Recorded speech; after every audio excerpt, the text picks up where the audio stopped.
Excellent. Well, thank you so much. My name is Lily Douglas. My pronouns are she, her, and I am the assistant coordinator of the Central Valley Joint Venture for Migratory Bird Habitat Conservation.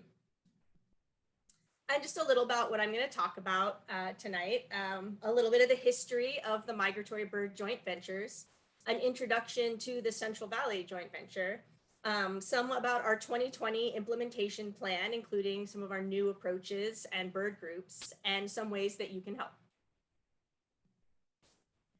So this all began back with the North American Waterfowl Management Plan that was signed in 1986 by the United States and Canada. And people were recognizing that loss of habitat, wetland habitat, was leading to population declines in our waterfowl species. So they came together to create this plan to work together. And one of the principles is where that joint venture term was used. It's not unique to us. It's just kind of a general term for public-private partnerships. But the North American Waterfowl Management Plan, or NAWAMP, called for joint ventures of private and governmental organizations to finance high priority research and management projects that can only be addressed through a pooling of these resources. And in the NAWAMP, they recognized the waterfowl flyways, which so many of you are probably familiar with. And as you know, we're smack dab in the middle here of the Pacific Flyway. And this is a map from that original plan showing the priority areas that were identified. And you can see the Central Valley, because of our importance to wintering waterfowl, was one of the first areas identified. It's a little bit hard to see on this map, but that kind of dashed pattern is showing how much habitat is lost. And as you can see, much of our habitat had already been lost in the Central Valley. And these are some maps from our implementation plan that further show that loss. So before the 1900s, we had wetland and wetland associated habitats pretty much throughout the Central Valley. And now this is where we are. We've lost so much habitat and correspondingly birds have declined as well. So looking at the timeline, in 1986, NAWAMP was signed. And then in 1988, the Central Valley Habitat Joint Venture was established. We've since dropped the habitat because it made for kind of a long term, but it also makes it a little bit confusing. I was kind of saying when I was talking to beforehand that we're not angel investors or bankers. That joint venture name is kind of confusing, but it represents that bringing those resources together. And then later in 1988, the North American Wetland Conservation Act was passed, and this was directly to support the initiatives of the NAWAMP. One of its main functions is to provide grants for wetland acquisition, restoration, and enhancement. And then in 1994, Mexico joined NAWAMP as well. So the Migratory Bird Joint Ventures are voluntary, cooperative regional partnerships of federal, state, and provincial agencies working with private industry, landowners, nonprofit organizations, tribes, academia, and other partners, working together to build and sustain a healthy world for birds, other wildlife, and people. And so you can see here, we have 21 habitat joint ventures and 3 species joint ventures. And they cover pretty much the entire United States, most of Canada, and a couple even drop down into Mexico. And this just shows the joint ventures that are here in California. That large red in the middle there is us, the Central Valley Joint Venture. But we also have the San Francisco Bay Joint Venture, the Pacific Birds Joint Venture that goes up to Alaska, and it actually includes Hawaii. The Sonoran Joint Venture that has the desert parts of the state goes into Arizona and continues down into Mexico. The Intermountain West Joint Venture, which really covers that sagebrush sea, which is parts of, I think, 11 states. They cover a very large area. And you may notice there's a little area there missing in the California Central Coast. That's an area that had not previously been claimed, but now the California Central Coast Joint Venture is working on their establishment. They have a board of directors. They're working on an implementation plan. So a little bit to explain the joint ventures, I'll go through the structure of our Central Valley joint venture. So money is appropriated by Congress to fund baseline coordination staff for all of these joint ventures. And that's the one thing that the California Central Coast joint venture doesn't yet have. And then depending on the joint venture, those staff may be Fish and Wildlife Service employees, which we are for the Central Valley joint venture. There's 3 of us, a coordinator, an assistant coordinator, myself, and a science coordinator. Other joint ventures may pass that money through to another organization. For example, the San Francisco Bay joint venture, their staff are employees of Point Blue Conservation Science, but they're still helping coordinate the overall partnership. And so the joint venture is a partnership of all of these organizations, but it is directed by a management board of 20 member organizations. And then we have subcommittees. We have a technical committee, including species working groups, lands, water, and legislative affair committees. And I'm not going to read all these, but you can see some of the agencies and organizations that are part of our joint venture. We have 11 government agencies. So on the federal side, obviously probably the Fish and Wildlife Service, but we also include the Natural Resources Conservation Service because of the importance of conservation on working lands to habitat conservation. And on the state side, obviously California Department of Fish and Wildlife, but we also have the Department of Water Resources because water is so important for so many of our species. We also have 8 non-government organizations. California Waterfowl and Ducks Unlimited have been members from the beginning due to that original waterfowl focus. But we also have obvious members like Audubon California and the Nature Conservancy. And we recently added California Trout, and we're really excited to have them because a lot of the conservation work on salmonids can sometimes seem like it's a little bit in conflict with birds. So we're excited to have everybody at the table so we can work together to get the best conservation done across the board. And we also include PG&E on our board.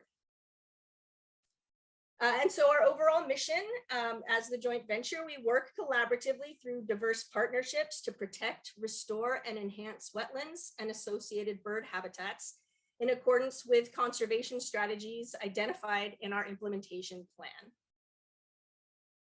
So to talk a little bit about our implementation plan, the first plan was issued in 1990. And going back to the beginning with Nawump and why we were established with the wintering waterfowl, that was the focus of this plan. It included objectives for protecting, restoring, and enhancing all existing acres of wetland habitat. It also included enhancement of agricultural lands. And it had a focus on water supply to secure level 4 water for our refuges, wildlife areas, and grasslands. And I'm not sure if everybody's familiar with what that means, but that level 4 comes from the Central Valley project, which is the large federal water project throughout the state. Includes large reservoirs like Shasta, Folsom, San Luis. It does include Millerton and Friant Dam.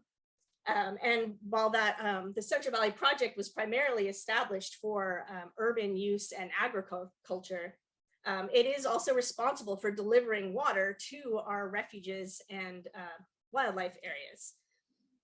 But a study done by Bureau of Reclamation in 1989 looked at the average annual water delivery to these refuges and also what the optimum amount would be. So that level 2 is that average, and level 4 is what would be required to optimally manage these properties. And this led to the Central Valley Project Improvement Act in 1992, which established the Refuge Water Supply Program, and it established fish and wildlife conservation as a purpose, an equal purpose of the Central Valley Project. So reclamation was required to provide this level 2 average amount, but they're also supposed to work towards level 4 using voluntary measures in cooperation with the California Department of Fish and Wildlife, and the Central Valley Joint Venture was mentioned specifically. And so some successes under the 1990 implementation plan. The California Wildlife Conservation Board created the Inland Wetlands Conservation Program, which is a state-led grant program specifically to assist to the Central Valley Joint Venture in our mission. the passage of CVPIA, obviously some success there. And we were able to protect 71% of the objectives that were set out in that plan, and restore 59%. And agricultural enhancement objectives were actually exceeded due to winter flooded rice. And this wasn't entirely out of the goodness of everyone's heart. It was due to the banning of burning the rice straw. So flooding provides another way to degrade that leftover stubble, and also benefits the wintering waterfowl. So subsequently, in 1999, the US, Canada, and Mexico signed the North American Bird Conservation Initiative, or NABC, all these fun acronyms. And that sought to achieve regionally based, biologically driven, habitat-oriented partnerships. Sound familiar? Which was to represent the full spectrum of bird species across the entirety of the North American continent. And some plans that came out of this included the US Shorebird Conservation Plan, the Waterbird Conservation for the Americas, and the Partners in Flight Landbird Conservation Plan. And everyone said, well, we've got these joint ventures in place, they can do it. Didn't necessarily come with more funding, but when it was time to release our next implementation in 2006, we now focus on all birds. And that's a very lofty goal. So we did prioritize some bird groups based on the conservation needs in the Central Valley. So this included not just wintering waterfowl, but also breeding waterfowl species, breeding and non-breeding shorebirds, waterbirds, and riparian songbirds. And correspondingly, the habitat objectives now represented the needs of those species, including not just seasonal wetlands, also semi-permanent wetlands, rice and other waterfowl-friendly crops, and riparian areas. The implementation plan was stepped down into monitoring and evaluation plans that help prioritize the information needs from that plan, assessing the underlying assumptions that were used to develop the plan, to look at the effects of the implementation, whether we were being successful or not, and to use this information in an iterative way to inform future plan updates. And some successes under that 2006 implementation plan, under that NACA grant program that I mentioned. The NACA program has a requirement of non-federal match funds of a minimum of 1-to-1, but $50 million in grant funding was leveraged with over 2.5 times of other sources. So really pooling those resources and putting that money to work on the ground to protect 26,000 acres, restore 42,000, and enhance 250,000 acres of wetlands. The US Fish and Wildlife Service Partners for Fish and Wildlife Program, which works with private lands, restored and enhanced additional wetland acres, adjacent uplands, and 104 miles of stream and shoreline. And that inland wetlands conservation program that I mentioned that was established with the state further restored or enhanced over 65,000 acres.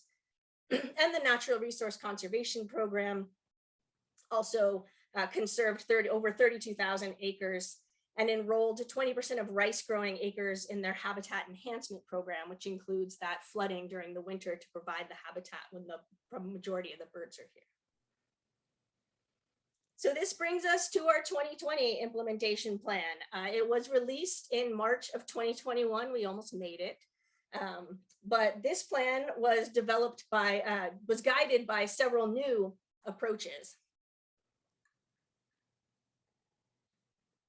And one of these was inclusion of the human dimensions of bird conservation. And human dimensions is a field of study that applies the social sciences to examine human-wildlife relationships. And it provides information that contributes to effective wildlife conservation efforts.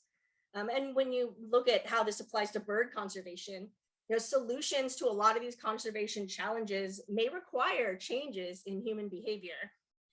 Conservation is done for, with, and by people, and including both biological and social sciences can actually lead to decision making. And this may sound very obvious, but this is kind of a new frontier in conservation. And we identified 7 human dimensions topics to address. One of those is hunters, involving waterfowl hunter recruitment, retention, and reactivation, and maintaining hunt club ownership. I know sometimes this is a little bit of a hard thing to swallow, but a lot of conservation really has happened due to waterfowl hunters and their groups.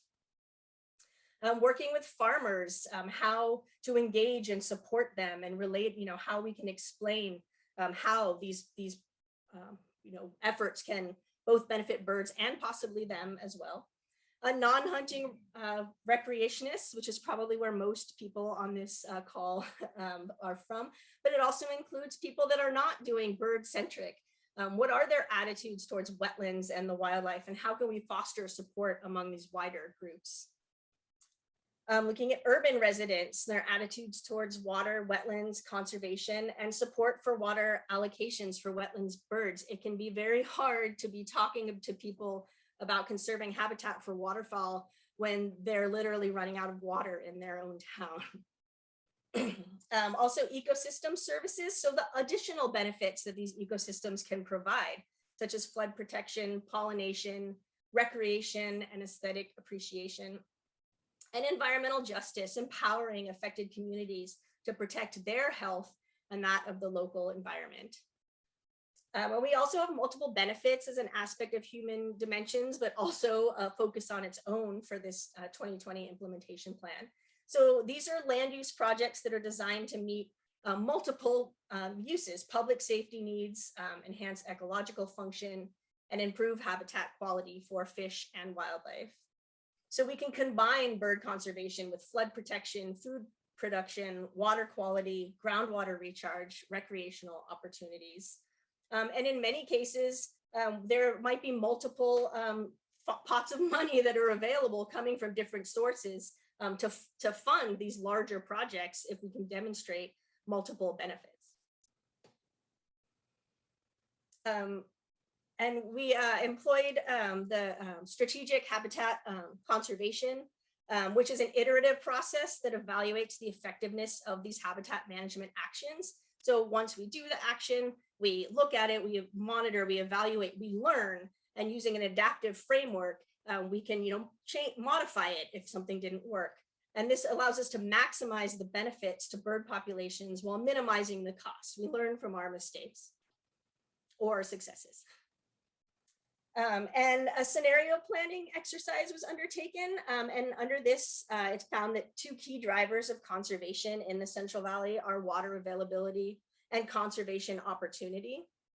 So we looked at basically 4 scenarios, whether you're high or low in these two key drivers. So for example, if we have low conservation opportunity and low water availability, we're in crisis management. We really have to focus on just maintaining with what we have and kind of keep, maintain those lofty goals for later. But if we have high water availability and high conservation opportunity, that's a time when we can really prioritize and go for those bigger ticket items. Maybe we're actually purchasing water rights or land or things like that. Despite the fact that this plan was largely worked on under a different administration, we did include climate considerations because climate-induced stressors do add to the existing threats to bird populations. For example, increasing temperatures. There actually has been a study that found a decrease in nest survival with an increase in mean daily temperature and a decrease in egg hatching success with extreme temperatures in mallard and gadwall. We're going to have uncertain changes in precipitation, decreasing water availability in the dry season, and this concept of precipitation whiplash, where we have these more extreme events happening more often. And I think we're really seeing that we're going from drought to flood, and this is just going to become more common.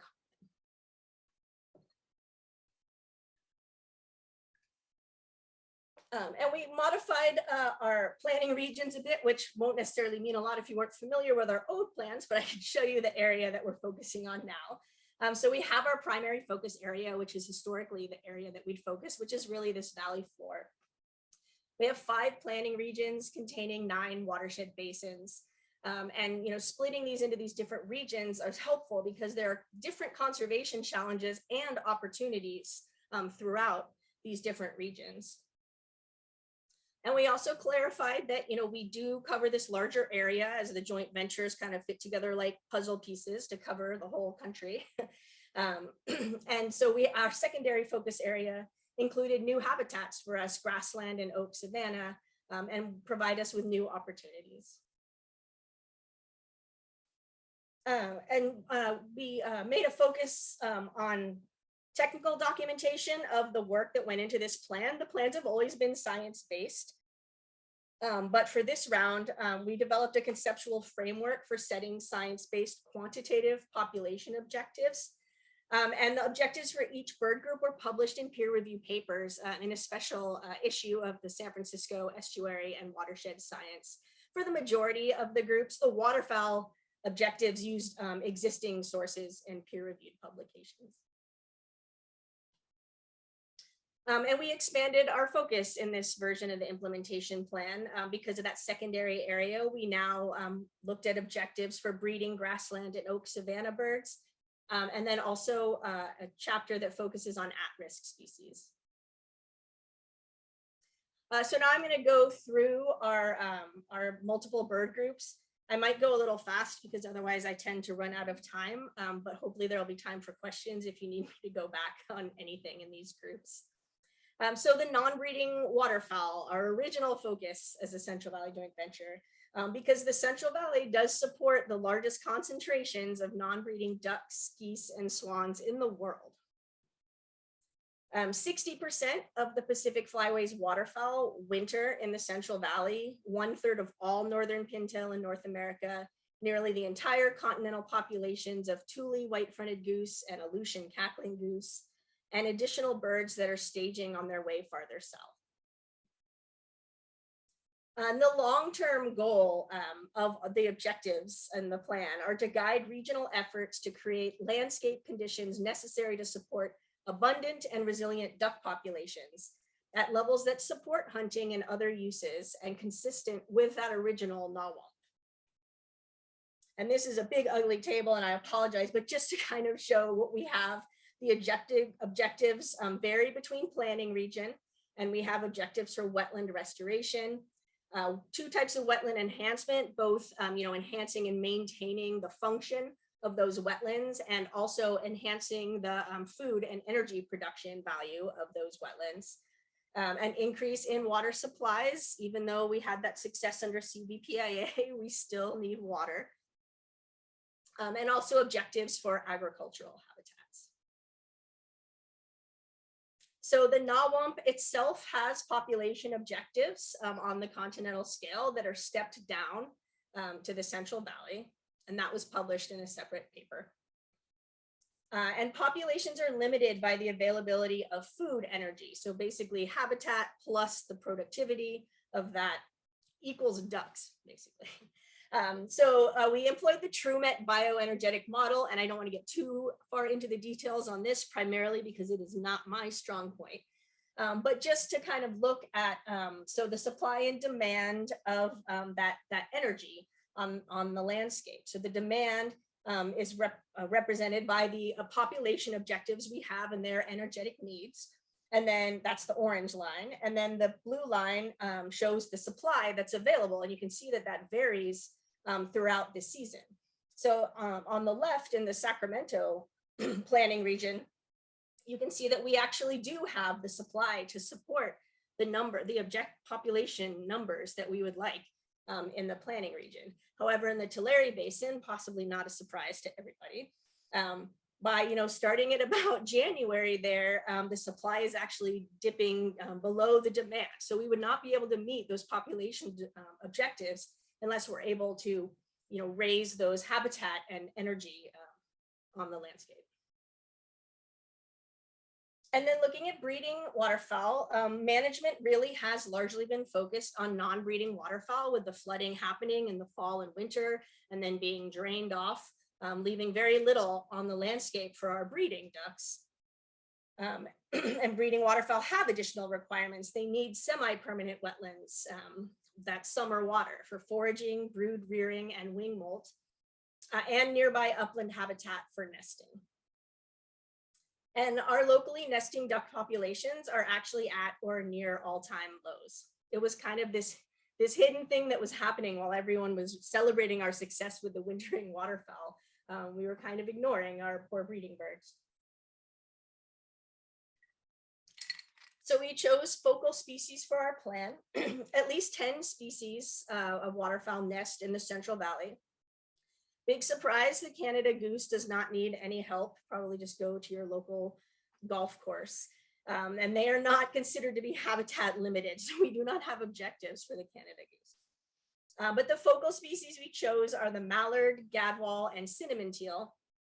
And these species comprise 85% of breeding ducks in our primary focus area. And 60%, 49%, and 53% of harvest by hunters, respectively, of those species originate from California. So we really are, growing a lot of ducks that are staying in the area. So, we need to improve this. So again, the population objectives are guided by the North American Waterfowl Management Plan. With a minimum objective of just maintaining that long-term average, but a long-term objective of reaching the 90th percentile of that average for these species. And in order to do that, we have habitat objectives, including, and these are a little more conceptual than that really hardcore energetic data that we have for the wintering waterfowl. So we simply have an objective to increase the percentage of semi-permanent wetlands from 10% to 20%. And then an additional 177,000 acres of uplands where the birds can actually, and it needs to be adjacent to the wetlands so the birds can actually nest there. And we do have some successful tools that are helping us reach these objectives. The California Department of Fish and Wildlife has their California Waterfowl Habitat Program, also known as the Presley Program, which compensates private landowners who manage their land to benefit waterfowl habitat goals. California Waterfowl has their delayed wheat harvest incentive program. A lot of times these ducks are actually nesting in wheat fields, which are then harvested before the ducklings hatch. California Waterfowl is actually able to pay the farmers to offset their loss if they don't harvest those areas. Or in some cases, they actually will rescue the eggs from a field being harvested. And there's actually a really great video that was put together, and I can put a link in the chat later, of the New Way Forward duck egg rescue, and it shows them doing some of the rescue, raising up the ducklings and then releasing them nearby. And then the California Ricelands Waterbird Foundation, which is kind of the environmental arm of the California Rice Commission, has a cover crop incentive program that will pay rice farmers to leave their idled fields, if they're not planting, undisturbed or even planted in a cover crop, to provide that surrogate for the upland habitat for the ducks to nest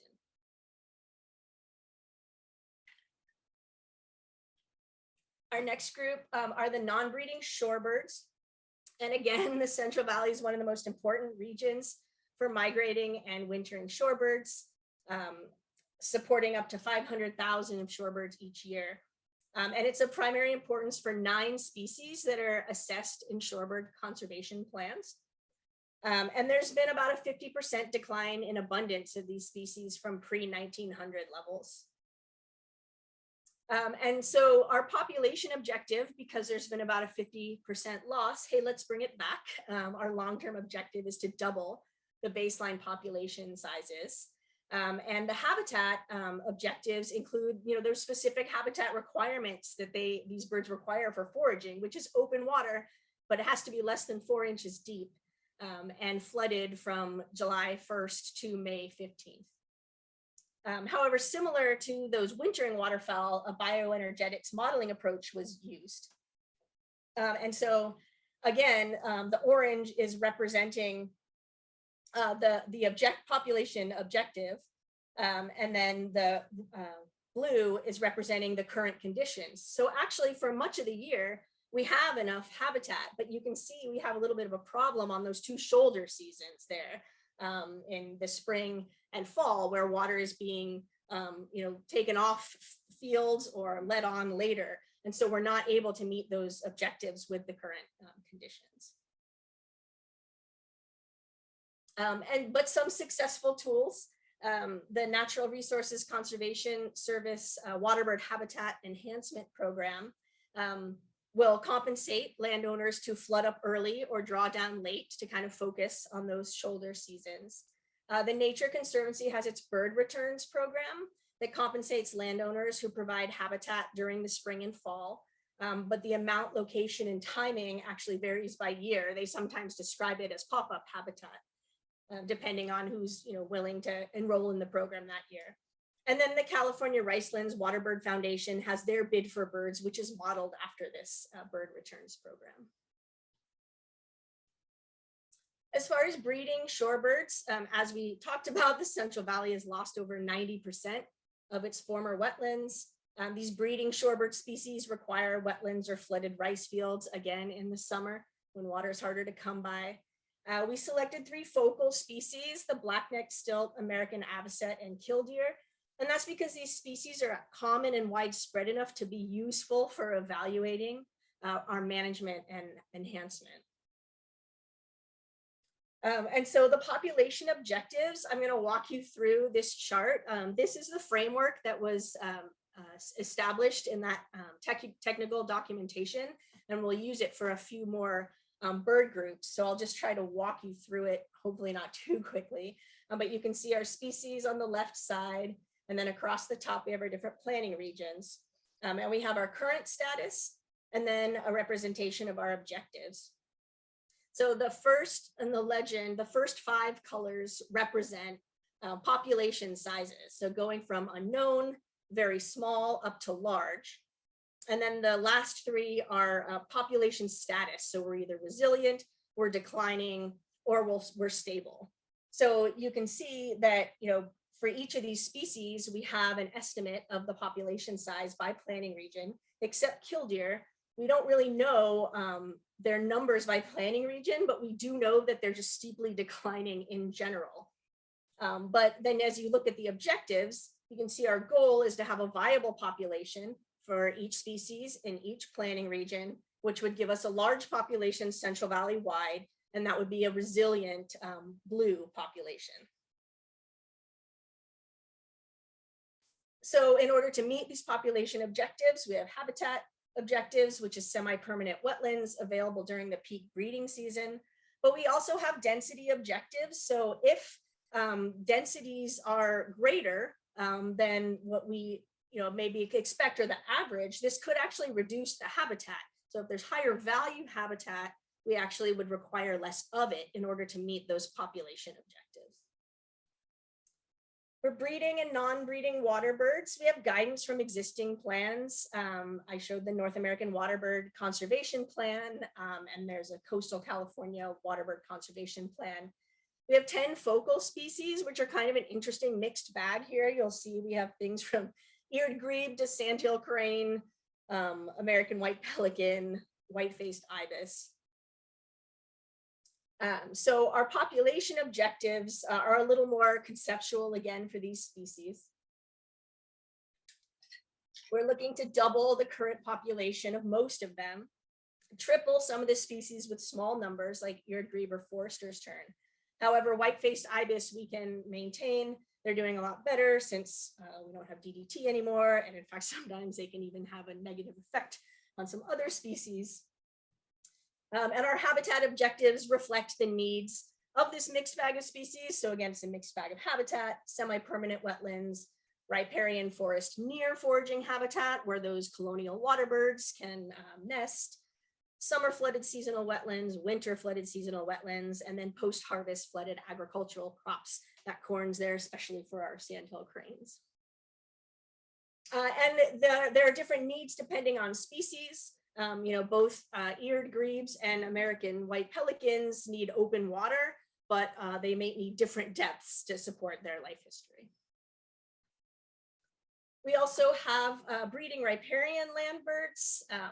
Again, by the end of the 20th century, over 95% of the Central Valley's historical riparian forest had been lost. And several of these species are actually formally listed as endangered or threatened or have some level of special conservation status. Sorry, this is a big table, but this is, again, that table that I walked you through showing our focal species for the riparian landbirds. Some of these species are those listed species, and some of them are species that are more common because, again, like those breeding shorebird species, they allow us to evaluate current habitat, or the success or adaptive management of habitat restoration projects. So you can see we have the yellow-billed cuckoo and least-billed vireo, not a surprise, but also those spotted towhees can help us out to see how our projects are doing. And our habitat objectives, unsurprisingly, are additional acres of riparian vegetation. This can also benefit those waterbirds if it's placed in a helpful location for them. And similarly, if the density increases, that may reduce the habitat area requirement. And this can also be used to evaluate existing habitat or in project planning. And one of our new bird groups, the breeding grassland oak savanna landbirds, roughly 60% of the Central Valley's historic grasslands have been lost due to conversion and intensive agriculture and urban development. And comparable data is actually not available on the extent of oak savanna ecosystems, but it basically is assumed that the magnitude of loss is similar based on the reported loss of rangeland habitat. And again, here's our matrix for the population objectives, looking at our grassland species, burrowing owl, but even western meadowlark can help, evaluate this work. And oak savanna species, acorn woodpecker, loggerhead shrike, really probably not surprising, yellow-billed magpie, although they like irrigated turf, right? So the habitat objectives include grassland, which we have additional acres in the secondary focus area, and oak savanna, additional acres in the primary focus area, but we also want to maintain what exists throughout the entire Central Valley. And once again, there are density objectives that if there's increased density, then it could require less habitat overall. I went faster than I thought, maybe too fast. I apologize. I see questions coming in. And we also included an at-risk species chapter, which the long-term goal for these species is to increase their populations to robust sustaining levels that will reduce or eliminate their conservation concerns. So basically, let's get them off the lists that they are on. There are no specific population or habitat objectives. Those population objectives usually are going to be represented in their listing status somehow. The habitat objectives are largely going to be covered by these other groups, but they may have additional requirements for their conservation that aren't habitat limiting. The cuckoo here is a great example. We are actually gaining riparian habitat in the Central Valley, but we're not gaining cuckoos. We're not gaining least-billed vireo. So what else is required to bring these species back? And the success for these species will be measured by changes in their population trajectories and ultimately by removal from the list and other lists of conservation concern. So I just thought I'd include some ways that you can help. Number one, you're doing it. Thank you so much for attending and listening. You're already learning a lot more about what's going on. As I talked about, I am a federal employee, so I cannot endorse any particular organization, but I think I can say that you can support our non-governmental organization members and other partners. Again, federal employees support policies and funding that advance our joint venture objectives. You can buy your federal duck stamp. Like I said, I know sometimes people have some consternation with this, but ultimately nearly all the purchase price of this stamp goes directly to help protect wetlands and associated habitats under the National Wildlife Refuge system. And since 1934, sales have raised more than $1.1 billion to conserve over 6 million acres of habitat. So it really does get great work done on the ground. You also we don't have a lot of refuges that charge an entrance fee, but you do get a free admission to National Wildlife Refuges that charge a fee with your bird stamp. Or your federal duck stamp. I actually do keep mine in a little holder on my binoculars, so I always have it when I go to Sacramento National Wildlife Refuge, so I don't have to pay the fee. The Migratory Bird Day, annually they have a different theme. This year it was dim the lights for birds at night, protecting these nocturnal migrating species. And I think I actually saw that on Fresno Audubon's Facebook and other outreach, a lot of support for this. And Cornell has that amazing new birdcast where you can see when the birds are flying overhead. You can turn off your lights. You can support businesses in your area to get them to turn those lights off, particularly when the birds are really passing through. And Cornell also came up with some 7 simple actions to help birds. They include things like keeping your cat indoors, reducing plastic use. It also includes doing community science like eBird, which really is a way to help because that data is used.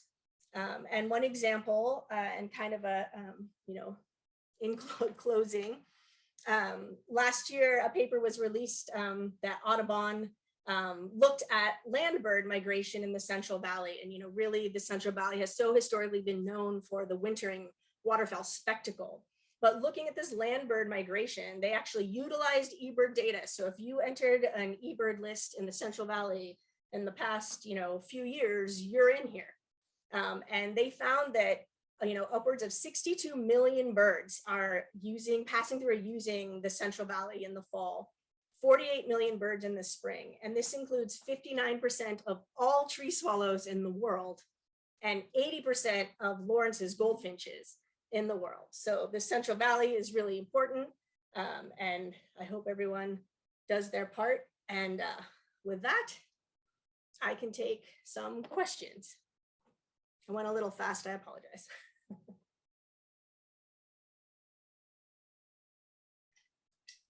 All right, let's see what we've got here. Okay, sorry, I'm trying to start my video again, but I can't do that quite yet. Sorry, I can stop sharing, there we go. Oh, it's fine. Oh, no problem. All right, well, let's go ahead and jump into the questions, and I'll just remain a little icon without a face for right now, but that's okay. Let's see here. So Ron Martin has several questions here. The first of which is, to what extent will a transition away from fossil fuels and their particulate and dissolved pollutants enhance California as a biodiverse bird habitat? Yeah, I mean, that's a great question. That the pollution and ultimately warming of the environment is really happening from all those fossil fuels. And so the transition will certainly help birds in that way. However, our other green options, unfortunately, are not always entirely green. Like with wind energy, there's a lot of issues with collisions, solar taking up a lot of habitat in the desert. So, really, we're really just going to have to look at doing things as intelligently as we can and citing these places that have the least environmental impact, even though ultimately they're going to have this larger environmental impact for us all, or environmental benefit for us all. Thank you, Lily. So Ron's next question is, how are only 50% of birds lost if 90% of their habitat is lost? Yeah, well, I mean, they are resilient in a way, that the birds are able to take advantage of these smaller areas of habitat, although it might not be ideal for them. I think tricolored blackbirds are an interesting example, although we've lost that historic wetland habitat in the valley. Now, unfortunately, in a way, they're using the silage fields for the dairy farms. They're using the Himalayan blackberry in the foothills. And so they're able to find ways around it, but it's not necessarily ideal. And in some cases, it really can be a sink, right? Like they were having so many issues with those silage fields, although a lot of our partners have worked very hard with those dairy owners to work on ways to offset and conserve the tricolor blackbirds. Okay. Next question that Ron has here is, does the venture have plans to enhance the Salton Sea and its area as part of habitat restoration? Unfortunately, that would be under the domain of the Sonoran joint venture. And so I'm not sure what their plan is for the Salton Sea. They do have, I don't think they call it an implementation plan, but they have a species plan. And so it's likely that there's something in there. But a lot of our partners that work in larger areas outside the Central Valley as well, like Audubon, California, are definitely doing their best on that very challenging part of the state. Okay. Ron's next question is, will the planned flooding be possible during drought years? Very, very good question.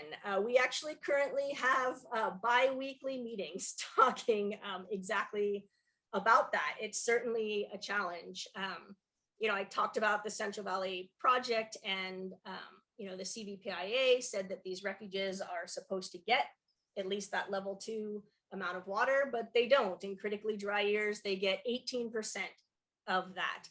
So unless they can make it up in other ways, there is certainly less water on the landscape. There's far, far less flooded rice this year. Some of the time that's been able to offset with groundwater, but we know that that comes with its own issues as well, particularly as we move forward with the Sustainable Groundwater Management Act in the Valley. So that's one of the during drought is one of the best times to have all of these players at the table to talk about how we can put the habitat where it's needed the most on the landscape, if we can. Thank you, Lily. The next question is, are there problems with invasive bird species that are crowding out indigenous species? Yeah, so that largely is a problem everywhere. Probably one of the main ones that we still have in the Central Valley is the brown-headed cowbird, which actually is not an invasive species. It's a native species. It's just kind of moved in, right, to this more available niche. So in some cases, for some like those at-risk species, when I was talking about how they may have additional requirements beyond just habitat protection, it may be something like cowbird control, which they certainly do for the Vireo in Southern California. Okay, Ron's next question is, will the duck stamp, sorry, let me start over. Will the duck stamps going to conserve? Okay, so I think what's being asked here is, will the money from duck stamp purchases, will that go toward conservation, or will license fees go to agency salaries? That is a very good question. So yeah, the duck stamp, definitely almost all of it goes directly towards conservation. The license fees, that I don't actually know about that. And I apologize for that. But yeah, they're always purchased through the state. I feel like I want to say some of it goes to the salaries and some of it goes to like education and things like that, but I'm not positive. Okay, thank you, Lily. Next question here, also from Ron, is, can salt damaged agricultural land be rehabilitated as wildlife habitat? Yeah, that's a good question. It probably depends on where. Certainly, parts of the San Joaquin Valley did have a very alkaline. There's alkaline flats in these sort of playa seasonal pools in some places. But I could see it could certainly be very challenging if land has really been, is sort of too far salt damage. That'd be really challenging remediation. So that could definitely be a challenge. I'm sorry to say it depends. I hate that answer, but I think it would really depend on the location. All right, well, thank you, Lily. As of right now, that is the last of our questions. If there's anyone else that has any sort of questions or comments, feel free to go ahead and type them in the chat now. I'll give it another moment here before I start to kind of wrap things up. I definitely don't want to close it down before anyone who wants to ask something has the opportunity to do so. So let me just give it a moment here, and then I'll check back there. Yeah, and thank you, Ron. You asked a lot of good questions. You asked 1, 2, 3, 4, 5, 6. You asked a total of 7 questions. And I'll add the link to that duckling rescue video because it's one of the cutest things I've ever seen. Okay, is that what you just dropped in the chat right now? Yeah, and then the 7 simple things that you can do. There's a link there for that. Okay, awesome. Well, we'll give everyone a moment here to copy those links and do what they need to do.